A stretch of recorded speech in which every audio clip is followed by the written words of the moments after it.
Cricket ಜಗತ್ತಿನ interesting ಸುದ್ದಿಗಳನ್ನು quick ಆಗಿ ಹೇಳ್ತೇನೆ ಕ್ರಿಕೆಟ್ ರೌಂಡ್ ಅಪ್ ನಲ್ಲಿ. ನಾನು ಶಾಂತಾ. ನೀವು ಸುದ್ದಿಯಾನದ ಸಬ್ಸ್ಕ್ರೈಬರ್ ಆಗೋದಕ್ಕೆ ಮರಿಬೇಡಿ.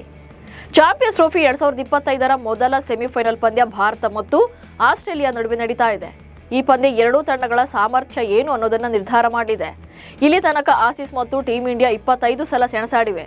ಚಾಂಪಿಯನ್ಸ್ ಟ್ರೋಫಿ ಮತ್ತು T20 ವಿಶ್ವಕಪ್ಗಳಲ್ಲಿ ಭಾರತವು ಆಸ್ಟ್ರೇಲಿಯಾಕ್ಕೆ ಸೆಡ್ಡು ಹೊಡೆದಿದೆ. ಏಕದಿನ ವಿಶ್ವಕಪ್ ಮತ್ತು ವಿಶ್ವ ಟೆಸ್ಟ್ ಚಾಂಪಿಯನ್ಶಿಪ್ ಫೈನಲ್ಗಳಲ್ಲಿ ಆಸ್ಟ್ರೇಲಿಯಾ ಭಾರತವನ್ನು ಹಿಂದಿಕ್ಕಿದೆ. ಈ ಪಂದ್ಯವು ಎರಡೂ ತಂಡಗಳಿಗೆ ತಮ್ಮ ಸಾಮರ್ಥ್ಯವನ್ನು ಸಾಬೀತುಪಡಿಸೋಕೆ ಉತ್ತಮ ವೇದಿಕೆಯಾಗಿದೆ. ಮಾರ್ಚ್ 17ರಂದು ಬೆಂಗಳೂರಿನ ಚಿನ್ನಸ್ವಾಮಿ ಸ್ಟೇಡಿಯಂನಲ್ಲಿ RCB ತಂಡದ ಬಹು ನಿರೀಕ್ಷಿತ ಅನ್ಬಾಕ್ಸ್ ಇವೆಂಟ್ ನಡೆಯಲಿದೆ. ಸಂಗೀತ ರಸಮಂಜರಿಯೊಂದಿಗೆ ಜರುಗಲಿರುವ ಈ ಕಾರ್ಯಕ್ರಮದಲ್ಲಿ RCB ತಂಡದ ನೂತನ ಜೆರ್ಸಿಯನ್ನು ಅನಾವರಣಗೊಳಿಸಲಾಗುತ್ತೆ. ಅಲ್ಲದೆ ತಮ್ಮ ಹೊಸ ನಾಯಕ ರಜತ್ ಪಾಟಿದಾರ್ ಅವರನ್ನ ಅಭಿಮಾನಿಗಳಿಗೆ ಪರಿಚಯಿಸಲಿದ್ದಾರೆ. ಈ ಕಾರ್ಯಕ್ರಮ RCB ಫ್ಯಾನ್ಸ್ಗೆ ಹೊಸ ಹುರುಪನ್ನು ತುಂಬಲಿದೆ. ರಾಯಲ್ ಚಾಲೆಂಜರ್ಸ್ ಬೆಂಗಳೂರು ಫ್ರಾಂಚೈಸಿ ತನ್ನ ತಂಡದ ಪರ ಆಡಿದ ಮಾಜಿ ಆಟಗಾರರನ್ನ ಕಳೆದ 2 ವರ್ಷಗಳಿಂದ ಪ್ರಶಸ್ತಿ ನೀಡಿ ಗೌರವಿಸ್ತಾ ಇದೆ. ಈ ಪ್ರಶಸ್ತಿಗೆ RCB ಹಾಲ್ ಆಫ್ ಫೇಮ್ ಎಂಬ ಹೆಸರನ್ನು ನೀಡಲಾಗಿದೆ. ಈ ಗೌರವ ಪ್ರಶಸ್ತಿಯನ್ನು RCB ಪರ ಆಡಿದ ಎಲ್ಲ ಆಟಗಾರರಿಗೆ ನೀಡಲಾಗುವುದಿಲ್ಲ. ಬದಲಾಗಿ ತಂಡದ ಪರ ಸರ್ವಶ್ರೇಷ್ಠ ಪ್ರದರ್ಶನ ನೀಡಿದಂಥ ಆಟಗಾರರಿಗೆ ಮಾತ್ರ ನೀಡಲಾಗುತ್ತೆ.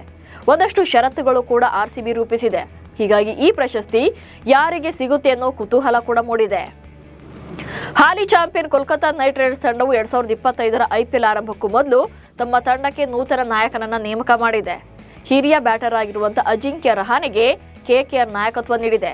ನಾಯಕನ ಹುಡುಕಾಟದಲ್ಲಿದ್ದ KKR ಇದೀಗ ಅನುಭವಿ ಆಟಗಾರನಿಗೆ ನಾಯಕತ್ವದ ಪಟ್ಟ ಕಟ್ಟಿದೆ. ಹಾಗೆ ವೆಂಕಟೇಶ್ ಅಯ್ಯರ್ ಉಪನಾಯಕನ ಜವಾಬ್ದಾರಿಯನ್ನು ಪಡೆದುಕೊಂಡಿದ್ದಾರೆ. ಇಂಡಿಯನ್ ಪ್ರೀಮಿಯರ್ ಲೀಗ್ ಸೀಸನ್ 18ಕ್ಕಾಗಿ ಹಾಲಿ ಚಾಂಪಿಯನ್ ಕೋಲ್ಕತಾ ನೈಟ್ ರೈಡರ್ಸ್ ತಂಡವು ಸಕಲ ರೀತಿಯಲ್ಲೂ ಸಜ್ಜಾಗಿದೆ. ನೂತನ ಜೆರ್ಸಿಯನ್ನು ಅನಾವರಣಗೊಳಿಸಲಾಗಿದೆ. ಕೋಲ್ಕತಾ ನೈಟ್ ರೈಡರ್ಸ್ನ ಟ್ರೇಡ್ ಮಾರ್ಕ್ ಬಣ್ಣವಾಗಿರುವಂತಹ ಪರ್ಪಲ್ ಕಲರ್ನಲ್ಲೇ ಈ ಬಾರಿ ಕೂಡ ಜೆರ್ಸಿಯನ್ನು ವಿನ್ಯಾಸಗೊಳಿಸಲಾಗಿದೆ. ಅಲ್ಲದೆ ಈ ಜೆರ್ಸಿ ಮೇಲೆ ಸ್ಟಾರ್ ರೂಪದ ಡಿಸೈನ್ ನೀಡಲಾಗಿದೆ. ಕಳೆದ ಸಲಕ್ಕಿಂತ ಈ ಸಲ ಸಾಕಷ್ಟು ಡಿಫರೆಂಟ್ ಆಗಿದೆ. ರಿಷಬ್ ಪಂತ್ ಅವರು 2025ರ ಲಾರೆಸ್ ವಿಶ್ವ ಕ್ರೀಡಾ ಪ್ರಶಸ್ತಿಯ ವರ್ಷದ ಕಮ್ಬ್ಯಾಕ್ ವಿಭಾಗಕ್ಕೆ ನಾಮನಿರ್ದೇಶನಗೊಂಡಿದ್ದಾರೆ. 2022ರ ಡಿಸೆಂಬರ್ನಲ್ಲಿ ಗಂಭೀರ ಕಾರು ಅಪಘಾತಕ್ಕೀಡಾಗಿದ್ದಂಥ ಪಂತ್ ಮತ್ತೆ ಚೇತರಿಸಿಕೊಂಡು ಕ್ರಿಕೆಟ್ಗೆ ಮರಳಿದ್ದೇ ರೋಚಕ ಇತಿಹಾಸ. ಅಲ್ಲದೆ ಈ ಪ್ರಶಸ್ತಿಗೆ ನಾಮನಿರ್ದೇಶನಗೊಂಡ 4ನೇ ಭಾರತೀಯ ಕ್ರೀಡಾಪಟು ಎಂಬ ಹೆಗ್ಗಳಿಕೆಗೂ ಕೂಡ ಪಂತ್ ಪಾತ್ರರಾಗಿದ್ದಾರೆ. ಈ ವಿಭಾಗದಲ್ಲಿ ಒಟ್ಟು 6 ಆಟಗಾರರನ್ನ ನಾಮನಿರ್ದೇಶನ ಮಾಡಲಾಗಿದ್ದು, ಇದರಲ್ಲಿ ಪಂತ್ ಕೂಡ ಒಬ್ಬರಾಗಿದ್ದಾರೆ. ಆಸ್ಟ್ರೇಲಿಯಾದ ಕ್ರಿಕೆಟರ್ ಡೇವಿಡ್ ವಾರ್ನರ್ ತೆಲುಗು ಚಲನಚಿತ್ರ ರಂಗಕ್ಕೆ ಎಂಟ್ರಿ ಕೊಟ್ಟಿದ್ದಾರೆ. ರಾಬಿನ್ ಹುಡ್ ಚಿತ್ರದಲ್ಲಿ ಅವರು ಅತಿಥಿ ಪಾತ್ರದಲ್ಲಿ ಕಾಣಿಸಿಕೊಂಡಿದ್ದಾರೆ. IPL ಮತ್ತು ಜಾಹೀರಾತುಗಳಲ್ಲಿ ಗುರುತಿಸಿಕೊಂಡಿರುವಂತಹ ವಾರ್ನರ್ ಅವರ ಈ ಹೊಸ ಅವತಾರ ಅಭಿಮಾನಿಗಳಲ್ಲಿ ಕುತೂಹಲ ಮೂಡಿಸಿದೆ. ಮಾರ್ಚ್ 28ರಂದು ಚಿತ್ರ ತೆರೆಗೆ ಬರಲಿದೆ. ಈ ಬಗ್ಗೆ ಸೋಷಿಯಲ್ ಮೀಡಿಯಾದಲ್ಲಿ ಚರ್ಚೆ ಶುರುವಾಗಿದ್ದು, ಪಾತ್ರ ಯಾವ ರೀತಿಯಲ್ಲಿ ಇರಲಿದೆ ಎನ್ನುವ ಕುತೂಹಲ ಕೂಡ ಮೂಡಿದೆ. ಟೀಮ್ ಇಂಡಿಯಾ ನಾಯಕ ರೋಹಿತ್ ಶರ್ಮಾ ಅವರನ್ನ ಟೀಕಿಸಿ ಕಾಂಗ್ರೆಸ್ ಇಕ್ಕಟ್ಟಿಗೆ ಸಿಲುಕಿದೆ. ರೋಹಿತ್ ಶರ್ಮಾ ದಪ್ಪಗಿರುವ ಆಟಗಾರ, ಆಕರ್ಷಕವಲ್ಲದ ಕ್ಯಾಪ್ಟನ್, ಅಂದ್ರೆ ಅದು ರೋಹಿತ್ ಶರ್ಮಾ ಅಂತ ಶಮಾ ಮೊಹಮ್ಮದ್ ಟ್ವೀಟ್ ಮಾಡಿದ್ರು. ಈ ಟ್ವೀಟ್ ವಿವಾದಕ್ಕೆ ಕಾರಣವಾಗ್ತಾ ಇದ್ದಂತೆ ಶಮಾ ತಮ್ಮ ಟ್ವೀಟ್ ಅನ್ನ ಡಿಲೀಟ್ ಮಾಡಿದ್ರು. ಈ ಟ್ವೀಟ್ನಿಂದ ಕಾಂಗ್ರೆಸ್ ಈಗ ಮುಜುಗರಕ್ಕೆ ಒಳಗಾಗಿದ್ದು, ಕಾಂಗ್ರೆಸ್ ಹೈಕಮಾಂಡ್ ಪೋಸ್ಟ್ ಡಿಲೀಟ್ ಮಾಡುವಂತೆ ಸೂಚಿಸಿತ್ತು.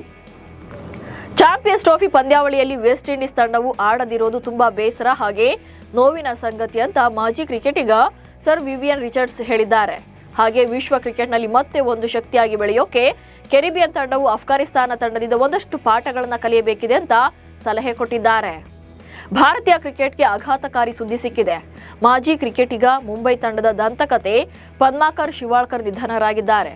ಸ್ಪಿನ್ನರ್ ಆಗಿ ಮಿಂಚಿದ್ದಂಥ ಪದ್ಮಾಕರ್ ತಮ್ಮ ಒಟ್ಟಾರೆ ವೃತ್ತಿ ಜೀವನದಲ್ಲಿ 550ಕ್ಕೂ ಹೆಚ್ಚು ವಿಕೆಟ್ಗಳನ್ನು ಪಡೆದಿದ್ರು. 42 ಬಾರಿ 5 ವಿಕೆಟ್ಗಳನ್ನು ಪಡೆಯುವಲ್ಲಿ ಯಶಸ್ವಿಯಾಗಿದ್ರು.